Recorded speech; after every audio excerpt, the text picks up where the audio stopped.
Hi guys, welcome back to my YouTube channel దార్వికాజ్. I hope you all doing great. ముందుగా అందరికీ గురు పౌర్ణమి శుభాకాంక్షలు. So ఇవాళ వీడియో వచ్చేసి కట్టె పొంగలి తయారీ విధానం అనమాట. మనం నైవేద్యం పెట్టుకునే కట్టె పొంగలి సింపుల్గా ఎలా ఇంట్లో చేసుకోవాలో నేనైతే చూపిస్తున్నాను. సో ఫస్ట్లీ దానికోసం 1 గ్లాస్ బియ్యం అండ్ 1 గ్లాస్ పెసరపప్పు ముందే నానబెట్టుకోవాలి.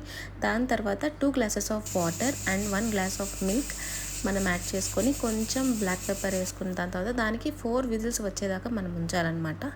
అండ్ దాని తర్వాత ఒక ప్యాన్లో కొంచెం గీ వేసుకొని నెక్స్ట్ మనం వేసుకునే తాలింపు అన్నీ వేసుకోవచ్చు. ఎండుమిర్చి, పెప్పర్, అల్లం, ఆవాలు, జీలకర్ర. కావాలి అనుకుంటే మనం శనగపప్పు అవి కూడా వేసుకోవచ్చు, లేదు అంటే అవాయిడ్ చేయొచ్చు.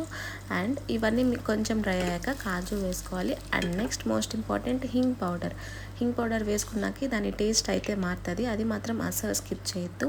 అండ్ ఇందులో కొంచెం స్పైస్ ఎక్స్ట్రా కావాలి అనుకుంటే మీరు black pepper plus white pepper కూడా యూజ్ చేసుకోవచ్చు, లేదు అంటే మీరు స్కిప్ చేయొచ్చు. ఓన్లీ పెప్పర్తో మీరు అడ్జస్ట్ అయిపోవచ్చు. అండ్ లాస్ట్లీ సాల్ట్ అనమాట. సో ఇవన్నీ మిక్స్ అయిపోయాక మనం ప్రెషర్ కుక్కర్ చేసుకున్న ఏదైతే అది ఉందో దానికి మీకు కొంచెం అది హార్డ్గా వచ్చింది అని అనుకుంటే కొంచెం వేడి నీళ్ళు వేసుకొని జస్ట్ అలా ఒకసారి తిప్పేసుకుంటే సరిపోతుంది. సో ఇలా క్రీమీగా వచ్చేసేది అనమాట. దాని తర్వాత మొత్తం మిక్స్ చేసుకుంటే మన నైవేద్యం రెడీ. అండ్ ఎక్కువ ఇది మనం బ్రేక్ఫాస్ట్గా కూడా మనం యూజ్ చేసుకోవచ్చు. జస్ట్ ఒక 10 మినిట్స్లో అయిపోయే నైవేద్యం అనమాట ఇది. ఖచ్చితంగా ఒకసారి అయితే మీరు కూడా ట్రై చేసి చూడండి, చాలా అంటే చాలా బాగుంటుంది. సో ఈ వీడియో అయితే ఇక్కడితో ఎండ్ చేస్తున్నాను. ఐ హోప్ మీకు ఈ వీడియో నచ్చింది అనుకుంటున్నాను. అండ్ ఇలాంటి వీడియోస్ మీరు ఇంకా చూడాలనుకుంటే ఖచ్చితంగా సబ్స్క్రైబ్ చేయడం అస్సలు మర్చిపోవద్దు. Bye guys, see you in my next vlog.